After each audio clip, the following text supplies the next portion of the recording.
Hey guys, it's me, Kit. I'm going to take a few minutes to talk to you a little bit about my faculty advice videos. So first thing, you should have the 3-page instruction sheet in front of you first. It'd be better if you read through this first. All right, I'm going to just talk about some of it right now.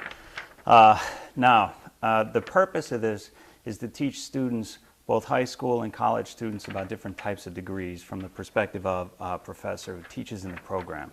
So I'm only going to accept one of these for each degree. For example, for a bachelor's in history, I'm just going to have one faculty advice video. I'll accept more of those videos from students in different Bachelor of History or Psych or whatever programs, but only one from a faculty member. So it's very important that you don't do this so it sounds like a commercial for your program at your school. It should be done in a general way so it applies to programs like yours nationwide. Okay? Now, I've got some notes written up kind of behind the camera, and I would suggest you do something like that too so you don't forget, just the bullet points, so I can kind of see those without you really noticing. Although I didn't do a really good job of setting it up. So anyway, I'm doing this myself. It'd be best to do this with the help of someone else. So first, remember, it cannot sound like a commercial. So let's talk about the 3 questions. Now, I'd like you to limit the answers to about 3 minutes each, so the whole thing is less than 10 minutes. If it's longer than that, I don't want students to get lost in the first question and stop watching the whole thing. So generally, I'm looking for good content, so if it's good content, I won't edit it and make it real short, but keep it under 10, that'll be best. So let's see.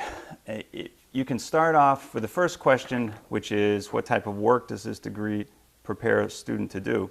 Of course, you'll start by introducing yourself, telling your name and your title and your university or college name. Then, if you need to, you can kind of define the discipline briefly, if that's appropriate, and then go into a list of different jobs that students can do. Remember, you may be able to talk about this for 20 minutes, but give us the 3-minute version of this. Now, when we first see you, I will put your name and your discipline, or your title, and your college or university name on that slide. So obviously there is some marketing benefit for you for being the one to do this, but make sure, please, that it does not sound like a commercial.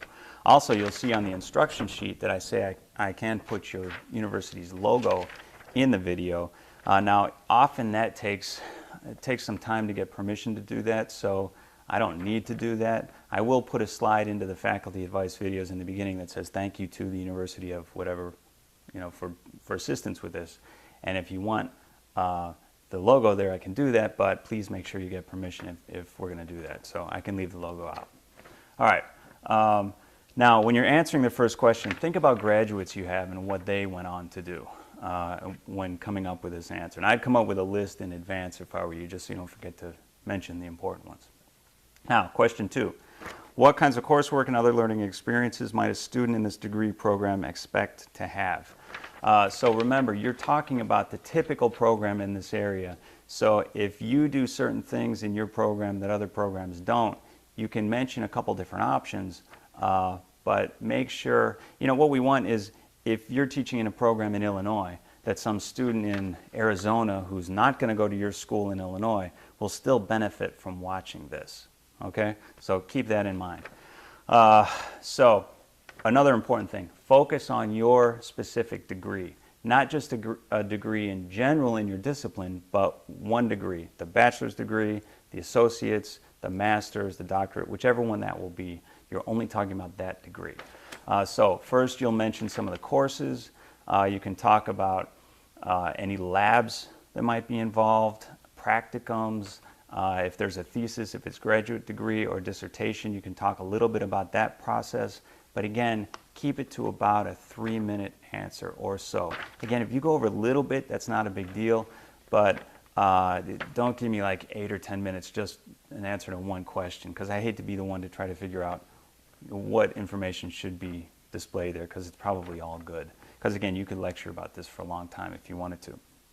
Okay, finally, question 3, advice.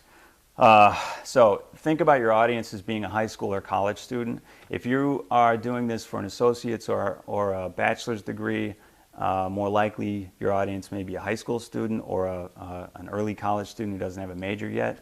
If you're doing this for a graduate degree, your audience may be an undergraduate student in your discipline who's thinking of getting a graduate degree. So just kind of keep that in mind. But in general, this is advice you'd give to someone who's planning on going into this field.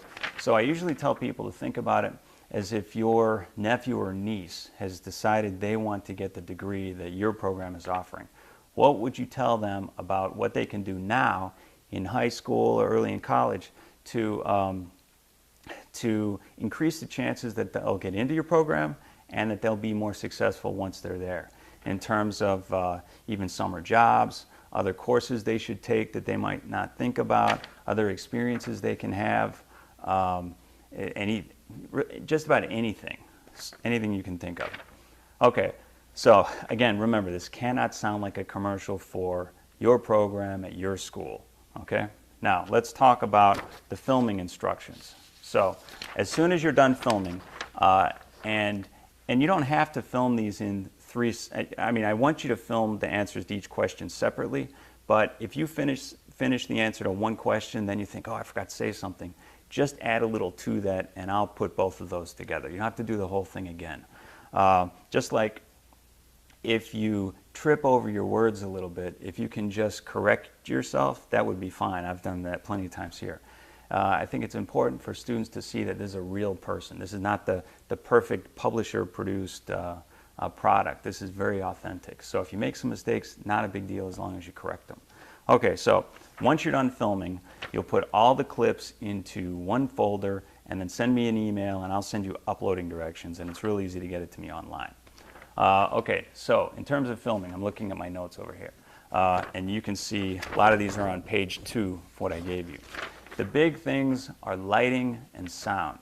So you want to do this in an area that's very well lit, where it's quiet. You also don't want people in the background, because then you have to get them to sign a release.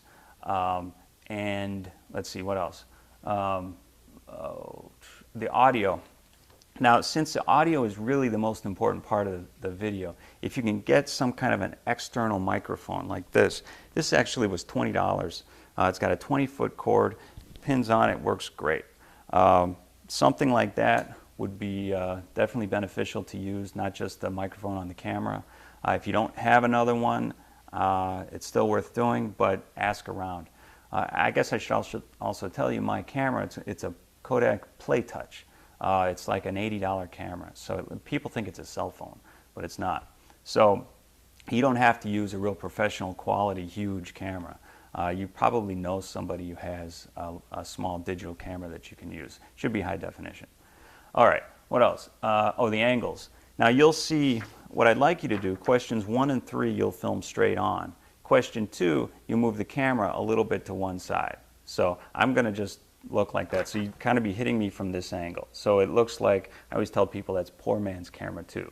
So question 1 like this, question 2 like this, and then question 3 looking back like that. Okay? But you don't ask the person to move, you move the camera. So the background will change a little bit.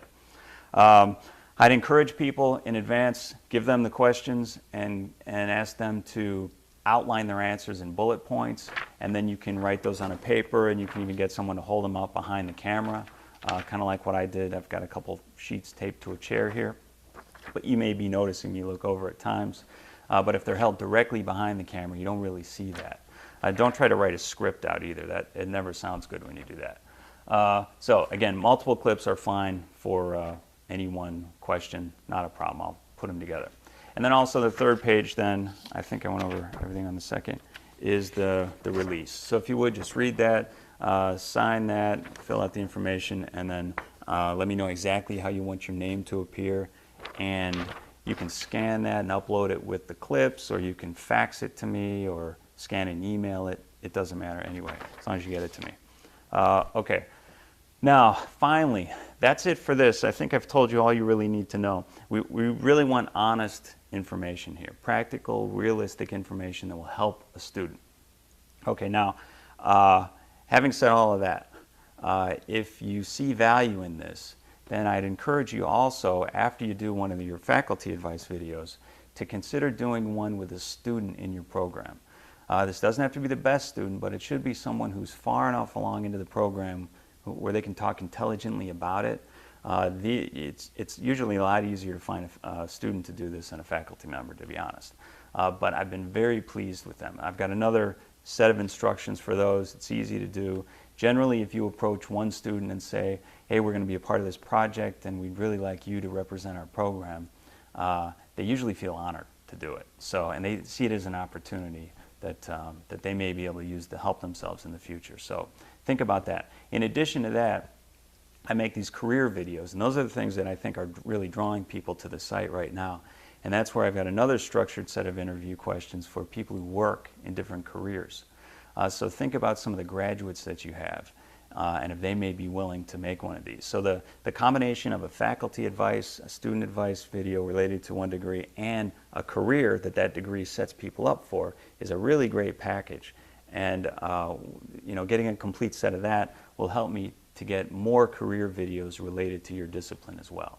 So if you have any questions related to this at all, send me an email. My email address is on the instructions that you should already have.